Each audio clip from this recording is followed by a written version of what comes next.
If you're not okay with delayed gratification, you will not be able to get to that end goal. That's Jaren Sustar, aka the Finance Cowboy, who at 23 years old was broke and had over $100,000 in debt. Fast forward 10 years later, and he has a net worth of over $2 million. For 5 years, I was drowning in debt, and we weren't making much progress other than just climbing out of this hole.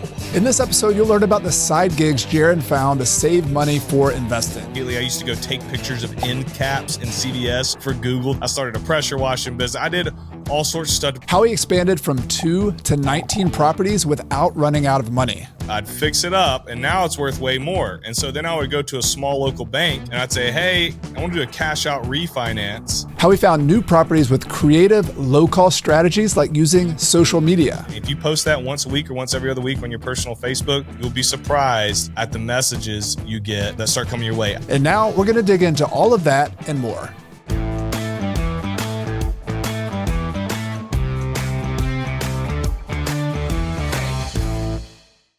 So Jaren, I saw one of your recent social media posts that I loved, and I wanted to lead off with this. You said the real American dream is all about several things. Number 1, having a paid off vehicle. Number 2, no consumer debt. Number 3, having 6+ months of emergency fund. Number 4, having a rental portfolio that makes $10,000 per month, like that. Having a dream home, and having time freedom. That's a cool list. I want you to unpack that a little bit. How did you come up with that? Is that what you're living now? Like, tell me about this. I think that hits the nail on the head. It's like, who doesn't want this, right? We've gotten to pretty much all of that in our journey, and it wasn't easy. It's been well over a decade of doing it. But I think that's kind of what we set out to do when we first started this journey of financial freedom, not really knowing exactly how we were going to get there. But now, having walked through the journey and being on the other side, those are pretty much the main things that I would say have had the biggest impact on us. Having that emergency fund, getting the bad debt taken care of, having rentals paying you every month, going and flipping and making a bunch of money, having your dream home on acreage. We checked all those boxes, and my life's pretty good. So for me, that's the new American dream. I want to talk about where you started. That's the fun part of the story. You had $100,000 in debt. You were working a job that pretty normal income. But I really like leading with the American dream idea, because what I didn't see on that list was like a really big fancy car. I didn't see like fancy clothes. I didn't see like number of social media followers. There's some of the things that normally,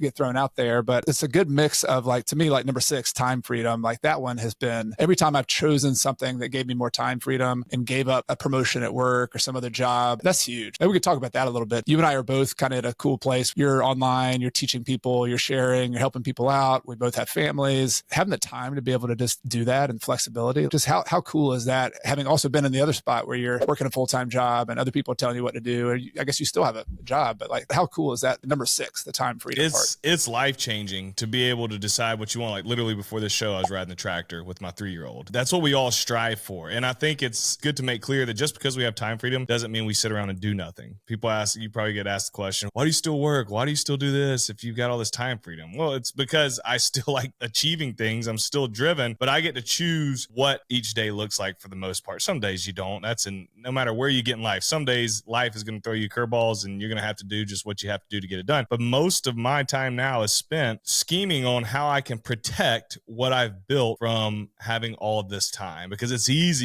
Chad, to let it creep back in because you get brought a lot of opportunities. The more wealth you build, the more success you've had, the more doors that open. And when you're younger, and I'm still young, but I've done this previously, you hear a good idea, somebody's offering you something and you go do it. Next thing you know, that time that you worked so hard to accumulate now just got eaten back up, and what you're doing wasn't necessarily worth it. And so, now it comes to protecting it, but it's literally the most amazing thing in the world. It's all it's cracked up to be. I remember when it was theory, it didn't feel tangible for me at one point because I just wasn't there. Yeah. When you're there, it's really as good as it's cracked up to be. Yeah, time is a funny thing. Like if you had $1,000 sitting on your desk and somebody reached over and snatched it from you, you take off after, you'd be pissed off and you take after the person. But somebody snatches 3 hours of your time.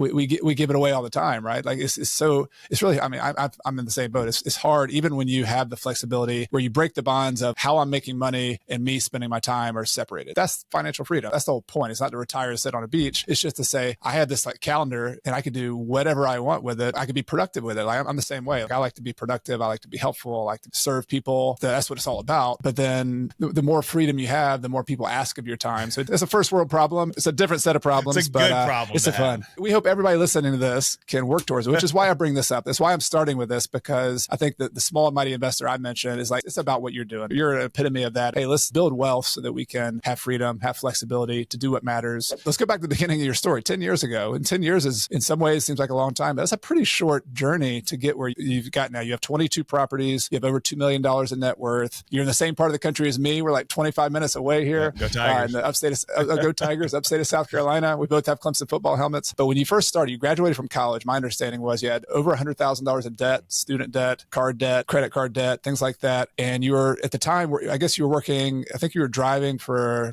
a truck for somebody at that point, right? Making for about $45,000 a year. So I guess what I'm curious about that, because I think a lot of people relate to this, what was your mindset or your kind of thinking about money at that point? And being where you were, where was your head when you first started this journey? I had no concept in college and when I first graduated, just none whatsoever. So it wasn't something that was talked about a lot when I was growing up. I grew up in a great home with great parents, great family, everything's great. But my dad's a pastor. If you guys don't know anything about pastors other than the big mega church pastors, they don't make any money. So we weren't necessarily crushing it when I was growing up. Again, wasn't neglected, didn't live in poverty, but money and investing and real estate investing and all this stuff just wasn't something that was talked about a lot. And so I graduate college. I didn't even really know how much debt I was accumulating through student loan. I just was having a blast playing baseball in college. It was my dream. And I'd go back and do it again. I would literally go back and get in at the same amount of debt because I had so much fun. It was $1 million experience and it cost me 65 grand, which sucked, but it was worth it. And so I come out with $65,000 in student loan debt. And then I got to buy a $25,000 jacked up truck because we live in South Carolina, then an engagement ring. And then we ran credit card debt up. And so next thing you know, we're over $100,000 in debt. We're behind the eight ball where a ton of people start nowadays. Life's very expensive. And you're like, how am I ever going to get out of this? And we were at a church service. We had moved to West Palm Beach. I'd taken a new job and this old bald man named Dave Ramsey was speaking. Never had heard of him in my entire life. Obviously, I was living under a rock. And he preaches for 45 minutes, gives his spiel. And it just made something click in my mind of like, okay, I've always had this drive, this desire to be successful in life, but I'm not going to be able to be very successful in the financial aspect of my life if I don't get this mess that I've created for myself cleaned up. And so knowing from within that, like, I kind of wanted more, but then hearing him talk about, hey, you really can't get more until you can start taking control of the money you have coming in and going out, clicked. And from that moment, that would have been early 2014. From that day till 2018, so it was a 4 or 5 year journey. We just spent all those years paying off over $100,000 in debt. So everybody sees the story now. It's like, oh, it must be nice, man. It must be nice. I'm like, yeah, well, for 5 years, I was drowning in debt and we weren't making much progress other than just climbing out of this hole. What were some of the mechanics of that? Because I think part of that, you just talked about your mindset and how it takes some motivation. It takes like a decision to say, I'm done with this mess. I got to get out of this. And you obviously had that and you and your wife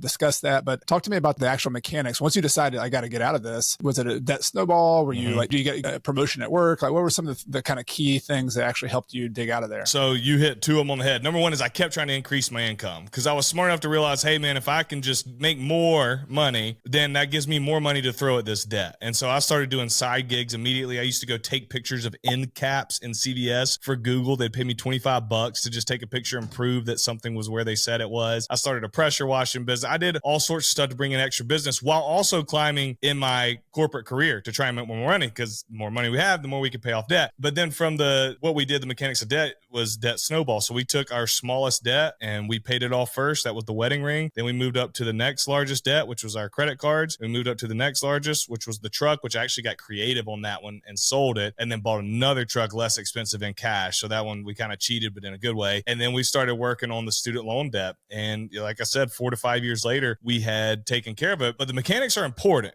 because you got to be able to implement that strategy. But you said something that's more important that I think even the mechanics are equally as important is you have to understand why, and then you got to have discipline. Like once you choose why you're wanting to do something, then for however long it takes you to get to that why, you can't take your eyes off because there's going to be things pulling at you, shiny object syndrome. Your friends are buying boats. They're buying Ford Raptors and they're making not much money per year. All these things are going on and you can feel FOMO. You can feel like, I'm not living. I'm just going to go live. And you go do these impulse buys. But if you do not live with a little bit of delayed gratification, especially at the beginning of journeys, no matter what journey it is, paying off debt, starting to build wealth, starting a business, if you're not okay with delayed delayed gratification, you will not be able to get to that end goal. You'll be in the same spot you are today 5 years from now. Yeah, I agree. I think the mechanics are one thing. People want, like, give me the technique, but I find more people as a coach, as a teacher, if they were like on fire, motivated, probably multiple techniques would work, right? But I can't turn that on for them. Like that only comes within ourselves. And you mentioned something that I get pushed back on a lot is this whole, it's kind of poo-pooing on delayed gratification, saying, life is hard. There's no way I can dig myself out of this. $100,000 is debt's a lot, or, I'm going to invest in real estate, but that's going to take me 10 years to even make any progress. Like, I want to enjoy my life, Jaren or Chad. Like, why would I want to do that? And I don't know, you have anything to say to that? I have some thoughts myself too, but like, how do you push back on this idea that you are like not living your life by getting yourself out of debt? You're making some sacrifices, true, but like, what's the payoff? What's the benefit for people doing this? I have always lived by, you can either pay now or play later, or you can play now, but you're going to have to pay later. At some point, dues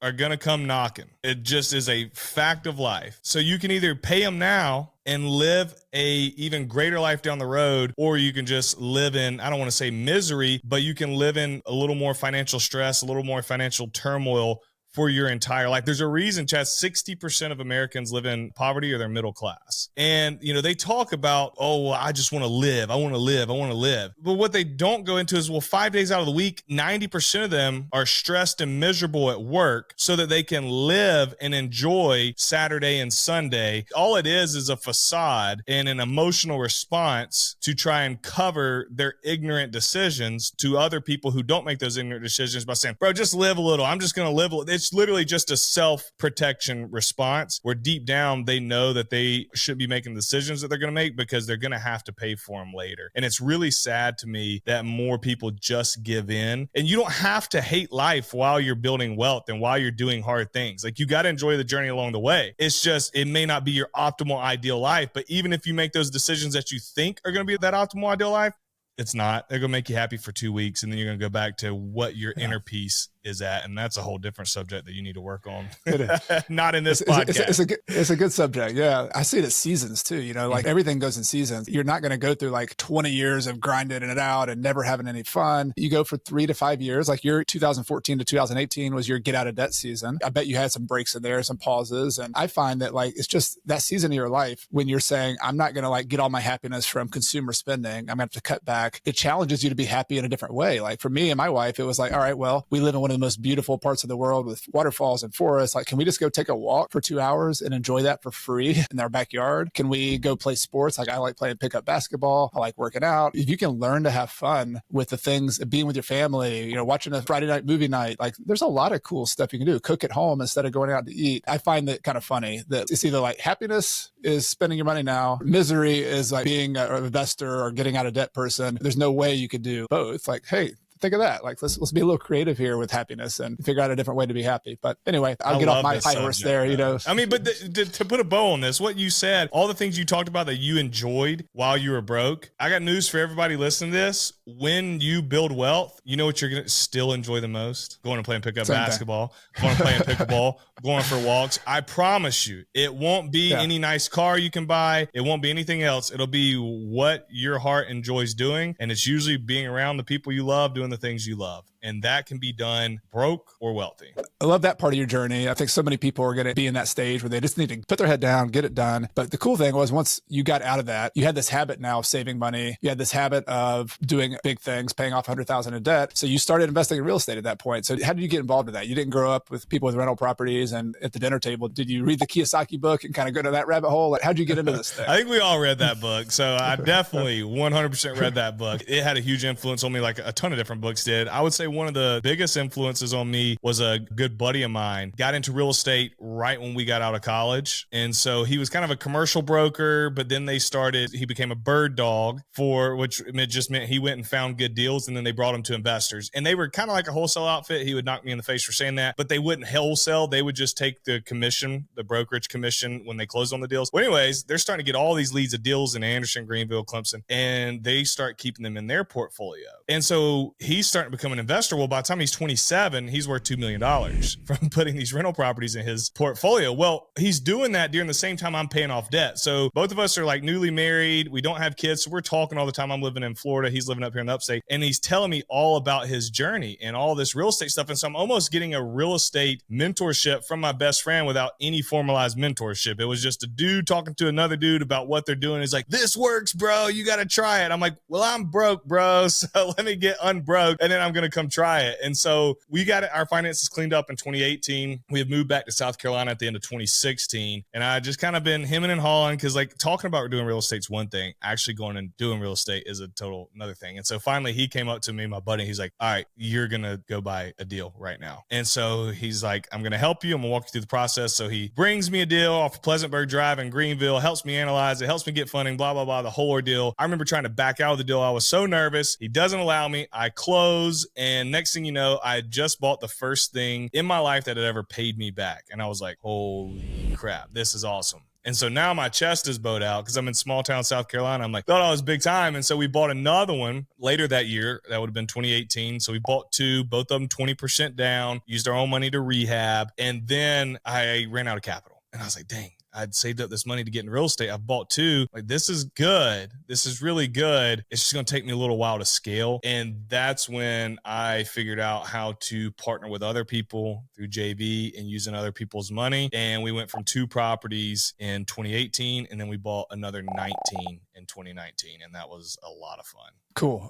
There's a lot I want to unpack there. I want to unpack the scaling year 2019, but I want to go back just for a minute to the first 2 deals for those who are listening who haven't done any deals. Do you remember the actual numbers on those? And I know we're going to translate this to 2024, 2025, yep. But what were the actual purchase price and the rehab costs on those? So the first one was $68K purchase with about a $20,000 rehab. And then the second was a $65K purchase with I think a $25,000 rehab. What type of location were those? Were they like B location C? Were they like lower end rentals? Like just curious kind of what those I would say that they both were, one of them was a B minus, the other was a C plus in Greenville, but I knew all the investors who owned, I knew that investors on that entire street. And today it's like probably an A minus. It was on the up and up. Nice. Okay, cool. What did they rent for? Do you remember at that time? You had about $90,000 in the deal. What were they renting for? So you had 900 in Greenville, I believe, and then 975 in the one in Anderson. Nice. Okay. Both pretty good deals, right? Your buddy led you to some, at least like location was getting better. Well, he only brought me to the first one. I had to find the second one. You got the second one yourself. Yeah, right, yeah. good. I got to take the credit for that, Chad. All right.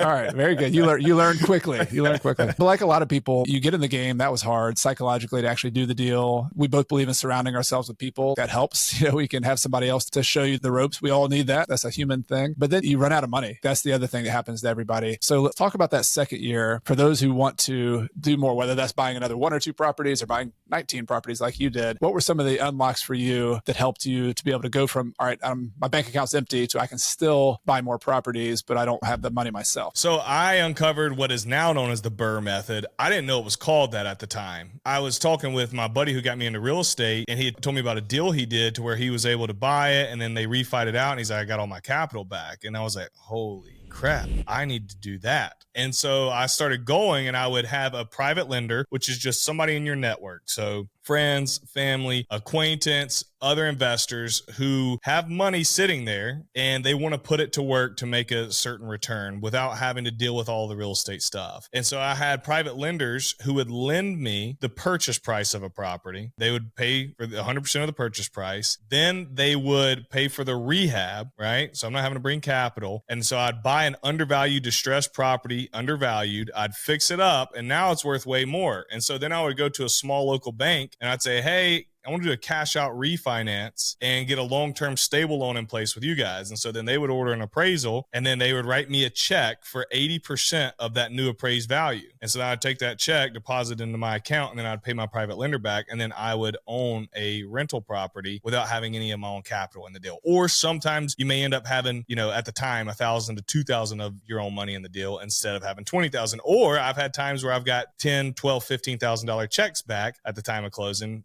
because it appraised for so much. And so we did a lot of that along with JV, joint venture deals, and scaled big time in 2019. Cool. Unpack a little bit more, if you don't mind, what a JV means. So I've done some episodes on that, but there's a lot of different ways to do that. What were some of the details of what a JV looked like in your case? Yes, we did multiple JV, which is just essentially we're partnering with somebody on a deal. And I mean, we've done JVs to where we bring half of the down payment needed. We did a lot of JVs to where I found the deal and I managed the deal, but they brought the capital. And so then they were a partner if we kept it as a rental, or oftentimes we would do a number of those as a flip as well, to where I'd have a capital partner, and instead of them being a lender, they were part of the actual deal and we split the profits. You know, there's a ton of different ways you could do that, but we did that through a lot of flips. We did it with a lot of rentals. And then we got into one of the bigger deals we did in 2019 was a mini mobile home park with 7 mobile homes on it. And we were able to get seller financing with interest only payments because another investor owned it and he was wanting to sell and he was down to do a seller finance with interest only payments. And we ended up cash flowing, it was like $5,000 to $6,000 a month, and then sold it for $175,000, $200,000 more 2.5 years later than what we paid for it. So anyways, I mean, there's a ton of different ways you could do JV deals, but usually it's they're bringing capital, you're bringing half, they're bringing half. It's just another person that's part of the project that isn't necessarily a lender, but they're part of the deal. Yeah, I love that creativity. And I did the same thing early in my career when I ran out of money a lot faster than you did. I ran out of money before even the first deal. I had zero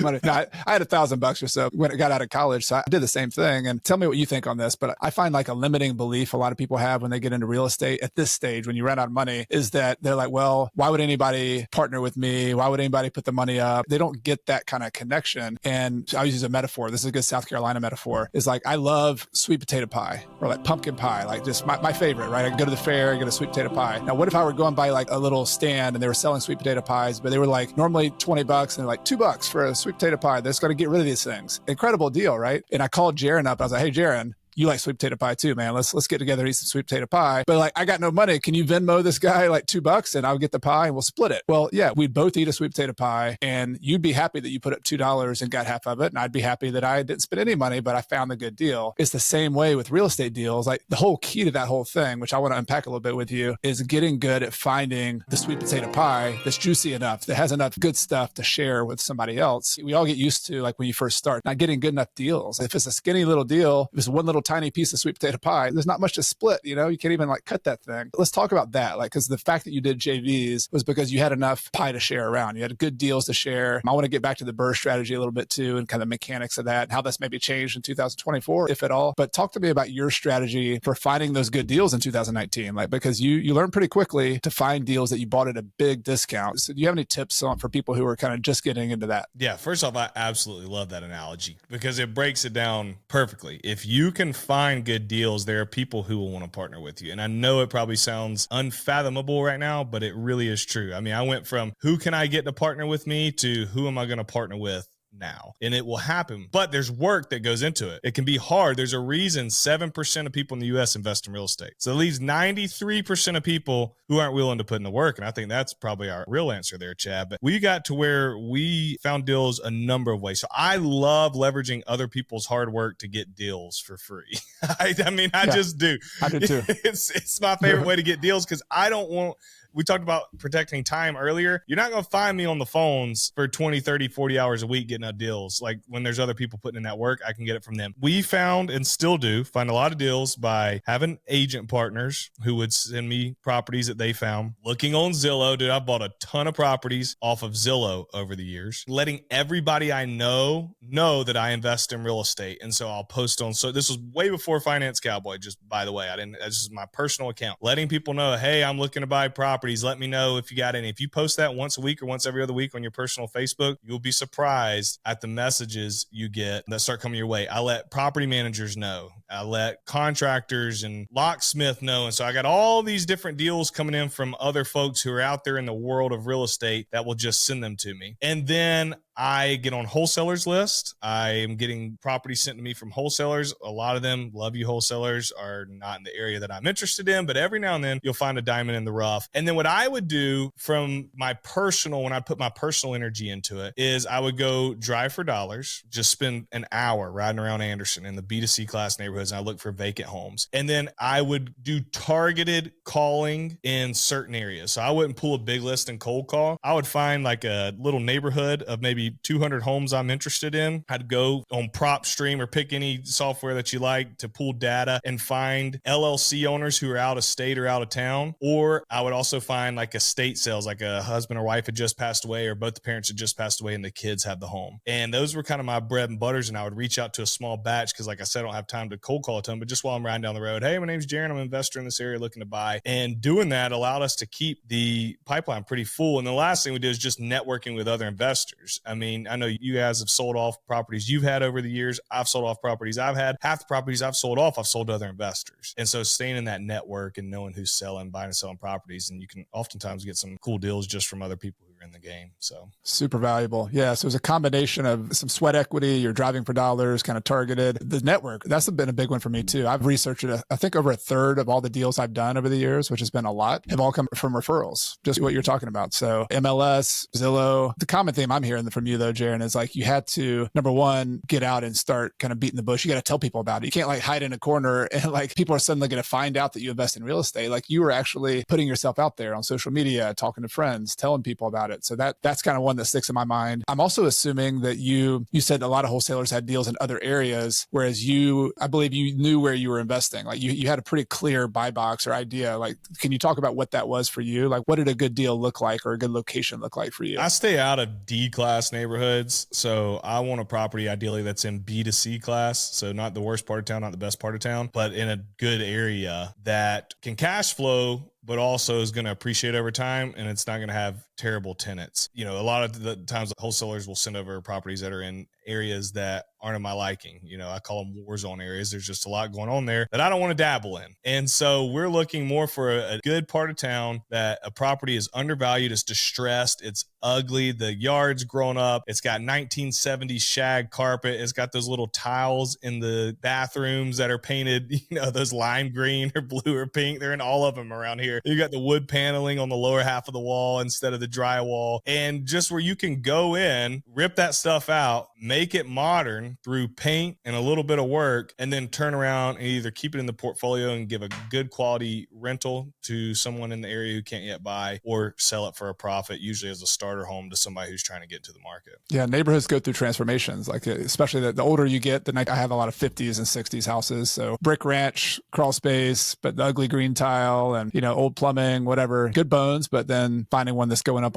kind of the up and up neighborhoods getting a little bit better. I'm the same way. So you had your buy box, you knew what you're looking for, you put the word out there. I want to go back to the financing and kind of how you scaled, because that's an important aspect of it. You mentioned that you got private lenders. You did a good job explaining what those were. Some people are going to listen to that and say, well, you know, good for you, Jaren. Like, you just must have known people with money. Finding those people who actually want to loan money to you, maybe you could talk about that a little bit. And what's in it for them? Maybe could you talk about a typical terms? Why would a person loan you 100% of the purchase price and the rehab costs? Why is that a good deal for them? It's like anything, it's hard. Most of us don't have the luxury of sending one text or making one phone call and automatically having somebody say, yes, I'll lend to you. And so for a lot of folks, it's going to take a lot of work. Now, if you have a wealthy family member, a wealthy friend who's ready to go, ask them and be able to present the deal to them and show them, just like Chad said earlier, hey, this thing's got a lot of meat on the bone. I want to give you some. Do you want in? And then you can talk about whether they want to be a lender or a JV partner. But I always talk about, think of it like a network tree. Start with family, start with close friends, people at your church, people that you work with. Ask them. Most of them are going to say no, or they're not in a position to do that. That's okay. Now we got to start chasing down their network. So who do mom and dad know that have done well in life? Maybe you didn't know they did, or that invest in real estate. Who do your friends know? What connections do they have? People at work, and start working down those different folks' networks till you meet someone who has wealth, they have capital on hand, they have a broader vision. Because what you notice, I think a lot of us, Chad, grow up middle class. And so we are used to looking at money from a different lens. And so the thought of asking someone to lend to us feels like a beggar, because where we come from, most people would never do that, because that's just not what you do. But what I've learned as I've grown in wealth and my network has grown to be surrounded by wealthy people is like, this is very common for people who are wealthy and have capital. Like, they are looking constantly for opportunities to deploy capital to get a return. And I'll talk about what those returns look like. And so your goal is to go on a goose chase to find that person. Have as many coffees as you have to have, Zoom calls, phone conversations, dinners, lunches, and sit down with as many people who will meet with you, get to know them, court them. Don't treat it like if you're going to go on a date, you're not going to, walk in the restaurant and ask for a kiss right away. Hopefully, if not, call me. I'll help you with some dating advice here for free. But get to know folks who show interest in potentially being a partner with you on these real estate deals. Pick their brain, learn what you're both looking for, the goals, and then you can take the deals as you start acquiring them or getting a hold of them and start presenting it to these people. And so it takes a little bit of work of chasing down. And one more thing I'll add is we also used and still use hard money lenders, which are just private lenders, quote unquote, who are their own business. And so we use that a lot. Everybody is going to, for the most part, have access to those. We're going to put 10%, 15% down as a down payment. They'll loan you 100% of the rehab oftentimes. And then you pay them, a high interest rate for the life of the loan and high closing costs and all that. So what is in it for a private lender or even a hard money lender? Well, the interest that they're going to make. So, let's say they can make, today they can make 4% in a high yield savings account. Back in the day, they were making what? 0.00000001. And so that's just going to continue to go up and down. You can go to them and be like, hey, here's this deal. It looks like this. Look how ugly it is, right? Well, look at these other homes that are fixed up here. This is what it's going to be worth. So I can buy it at this amount. And then if I just put this amount in it, now it's going to be worth this. And so then I can either refi and keep it as a rental, or I can sell it and make a profit. And either way, you're getting paid back. To do that, would you lend me X amount at X amount of interest? And so right now, I would say if you're working with a hard money lender, you're probably paying 11 to 12% interest. And so you could work with a private money lender, pay them 10, 11, 12% interest, amortized over a year, and you have that loan out so that you can buy the property, rehab the property, and they're making 10, 11, 12% interest on their money. And it's usually in a decently short time period from anywhere from 3 to 6 months. Well explained. I think another one of those beliefs that maybe if you've never done a private money loan or never found a lender is just understanding what a benefit that is to that person. That was something I had to get my head around. Like, I'll give a brief story. My first private lender was a guy named Dr. Stone. He's also a friend and a mentor of mine in Clemson. We've had conversations. He loaned me money for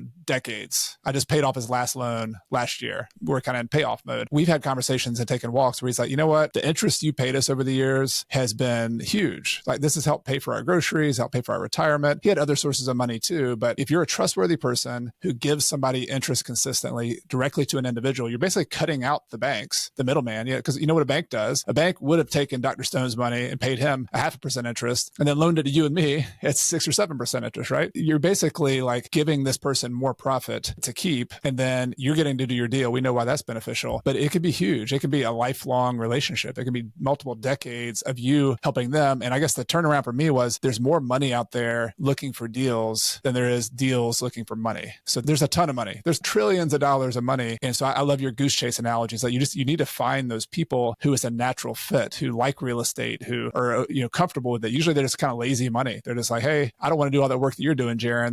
But I just want to loan the money. I'm happy to make 12% or 10% or whatever the number was. So I'll just add that to people. Just if you don't believe they're out there, not only is it beneficial to them, like you are offering an incredible service to this individual if you can build a relationship with them and take care of them. And I had a small group of people, like 3-4 people who I did all my loans with for multiple decades, and it worked really, really well. So you don't have to have a ton. You don't have to have a ton.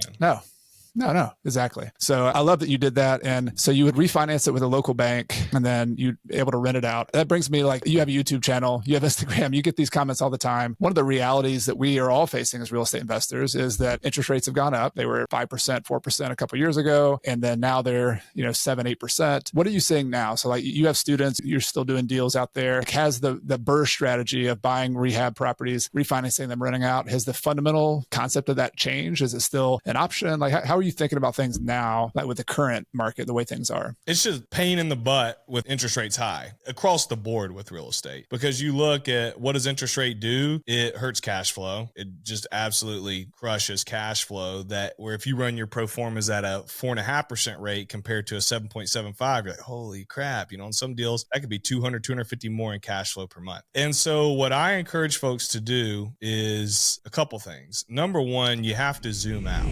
We get so so caught up, and I know I did this early on in my career, on year one pro formas. It's like, I'm looking for $200 a month in cash flow, or $300, $400 a month in cash flow on every deal. If I don't get that, then I'm not buying it. I think that's kind of ignorant, because I've been in it long enough, and you've been in it way longer, to understand that cash flow is amazing, but I think it is the cherry on top when you're starting your journey, and turns into potentially a more powerful weapon as you continue to grow. But where you're going to see a huge gap in your wealth grow over time is appreciation. So those properties going up in value over time while tenants are paying down the debt, and you're getting tax benefits. That is where huge wealth is built. And so if I look at a property today and prices have gone up, which the market's starting to soften, I don't know if you guys have paid attention, prices are starting to come back down. But if pay more for a property today with higher interest rates, then yeah, cash flow is going to be worse than it was 3 years ago. It is what it is. But rates go like this. All right. The value of the dollar has been going like this. But if you look at a real estate graph,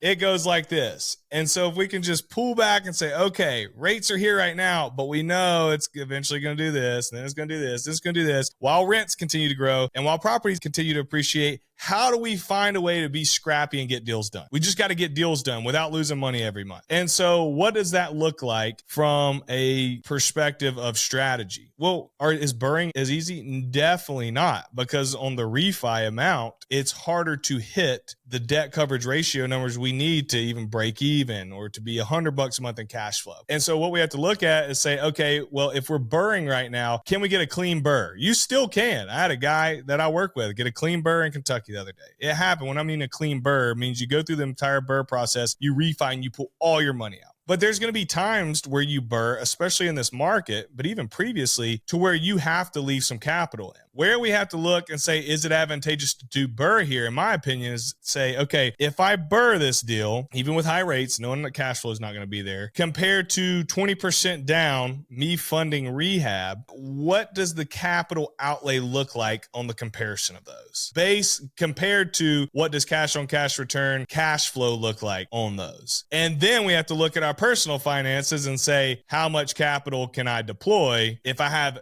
millions of dollars, go put 20% down right now on a $100,000 property and pay for rehab yourself. If you've got $50,000, you're probably not going to do that, because you can buy 2 properties and you're going to run out of capital. So we make them BRRRR, be in this deal for $8,000, $10,000 to hit a debt coverage ratio that we need to hit, but that beats putting $25,000 down plus $10,000 rehab. And so I'll work with our students to look at deals like that. And then to throw in a wrench, I'll say, if it doesn't make sense as a BRRRR or a rental right now because of rates, but we're hitting the 70% rule, go flip it. Go make money on a flip. And so there's multiple different ways we look at property. I'm not going to shy away from it. Any type of rental buy right now, other than cash, your returns aren't as good on the cash flow side because of rates. But I would encourage people, don't let that hold you back, because you're going to miss out. If you run into deals like that, send them to me, send them to Chad. We'll take care of them for you. We'll show you what to do, and you can learn from us. Yeah, exactly. There's a way to make it work. I've been telling people too, like I love studying history, and I think me included, I need to look back. You need to look not just like 10 years, 20 years. You got to look like 30, 40, 50, 60, 70 years of history. And the last 5 years where we had really low interest rates, where you could buy a property, put 20% down and make it cash flow, was pretty unusual. My dad started investing in the early 1990s, and there was still, the interest rates were probably 8 or 9%. People who started in the 80s, interest rates were really high. Like they had a point where 14, 15, 16% interest rates. But guess what? Yes, there were fewer real estate transactions, but investors still were buying properties, were buying rentals. And in addition to all, like, I think those tips are really, really good. I think backing out, figuring out creative ways to do it, putting a little bit more money down. That's what I'm having to see too. But I would also say, like, think really creatively about the financing itself, because the deals are still there. Like, in fact, I think the deals are even better like today than they were 3 or 4 years ago, because you still have a quality property and a quality location. You still have the long-term prospects of this location getting better. The only thing that's changed is the financing. We all know about buy low, sell high, but now what we have to do is we have to borrow low and then rent high. We've got to figure out ways to borrow low. And that's always been the name of the game in the history of real estate investing. There's always people figuring out how to get seller financing, how to find a private lender who's willing to take 3% today in exchange for part of the profit on the back end, back to our sweet potato pie metaphor. There's always been people having to figure out ways to, just get creative on the financing side of things. That's a whole nother conversation too, but it is more work. It's kind of a little bit higher barrier of entry. You can't just plop down money and make it work, but okay, good. Like that's just the way it is. Like this is real estate investing's not, it wasn't supposed to be easy. It wasn't like, if anybody's told you that, that's a kind of a fiction, right? So I think I'm optimistic. Like, I'm like, okay, back to normal, back to the historical norm, which is, interest rates are about 6 or 7%. That's what they've historically been for the last 70, 80 years. And people like you are figuring it out. You're kind of adjusting, you're changing your strategy, but you're still in the game. I guess that's what I'm hearing. The thing that I'm trying to push back on is people just, let's sit on the sidelines and wait until something changes. But if interest rates go down, prices go back up, right? So you can't time this thing. It's not like a thing where you can wait it out and figure it out. That's spot on. You can't time the market. And we spend more money today to acquire deals than we ever have before, as far as like just marketing. Like I'm so bullish on real estate as a whole for the long term. And so if you can find opportunities, then you can get creative and find a way to get them funded. And it's worth it. It's so worth it. Well said. Well, I love your journey, Jaren. I think it's so cool what you've done in this period of time. Like, just congratulations, first of all. I think it's awesome. I'm just curious, going forward, you've hit a pretty good spot. We talked about the American dream in the beginning, no personal debt. You got cash flow coming in. You got a good solid base. What's next for you? You've got an online business, which is pretty cool. Your finance Cowboy is doing really well. What do you see coming for you in the next 5-10 years or so? So we're kind of adopting the small and mighty investor, Chad. And so my wife and I have had this conversation. We've got 20 something rentals, and we look and we're like, how many do we need? Right. And these are all just us. I have 2 more that are with partners, but the majority is just my wife and I. And you start looking, if it's paid off and rents are optimized, you're like, how many more do we need? And so we're kind of in a place to where I still keep my eye out for rentals, but we are actually flipping more just right now, just transparent what we're doing in our business. We are flipping more right now to pay off some of the existing properties we have. Cause we're like, we aren't some people who I'm not trying to have the yacht and the private jet. It's like, I want to continue to have my freedom, and the more properties that I can pay off and increase cash flow, the safer I am in the long term. And so we're being really selective of what we're adding to the portfolio. We're generating a lot of capital through flips through our business to optimize our existing portfolio, and just really being intentional. I got 4 young kids. I like to be present with them. And so not biting off more than we can chew while still living the life of our dreams. Love it. Well, you're an exemplar of the small and mighty investor for sure. And really, really appreciate you coming on to talk to us. People are going to want to stay in touch with you. A lot of people might already know you from your platform, but where can people hang out with you? What do you have going on? I'll put a link to everything we talk about here in the show notes, but want to let you kind of tell people where to follow along with you. Yeah, follow me everywhere on social media. So Instagram at Finance Cowboy, YouTube at Finance Cowboy, Twitter, TikTok, wherever you watch your social media stuff. And we actually have our own podcast. Chad came on mine, the Finance Cowboy Show. Real estate investing made easy as well. So you already got a good podcast, so don't come over to mine. Just go watch my socials and you'll be good. You can do both. Yeah. Hey, there's room for more than one on a podcast feed, buddy. Yeah, one after another. You do good work. Thanks, Chad. And I appreciate you having me on, man. This is awesome. It's been a lot of fun. We'll have to get together in person as well. We'll finally do that walk in the woods at some point. Yeah, or I may have to come join a little pickup basketball and dunk on everybody. I don't know. We'll see. All right. I'll rebound for you. That sounds good.